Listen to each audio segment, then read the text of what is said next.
Good afternoon. A senior U.S. defense official commends the Philippines' removal of China's floating barrier in Scarborough Shoal.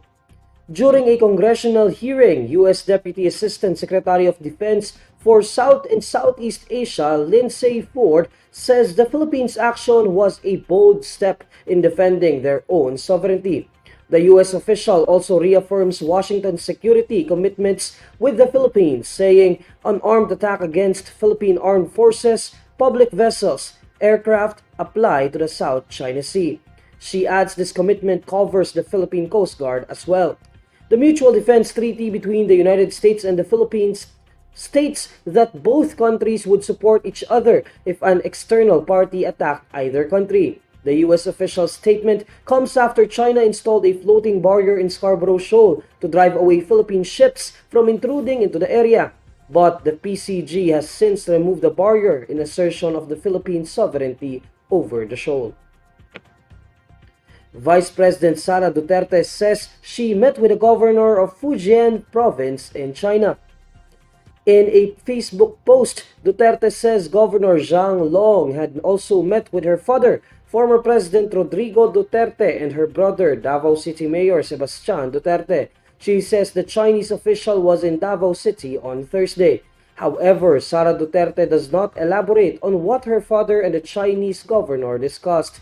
The vice president says Zhao was in Davao City to deliver two pieces of good news. According to Sara Duterte, the first is about the renewal of the sister city agreement between Davao City and Jinjiang City of Fujian province, which stemmed from her term as Davao City mayor in 2018. The second is on the successful delivery of Davao City's export of durian in China.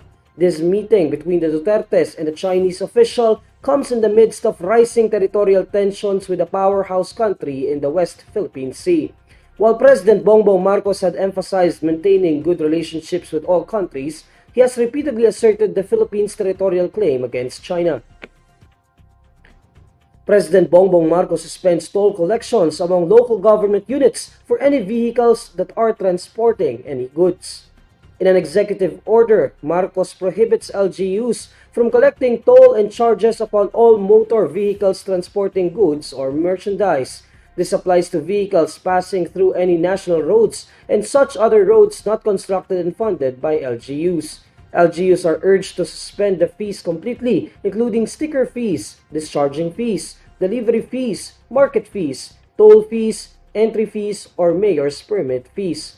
This executive order cites the need to reduce logistical and transportation costs in order to revitalize local industries.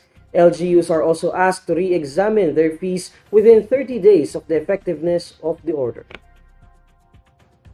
Here's the latest roundup of today's top stories.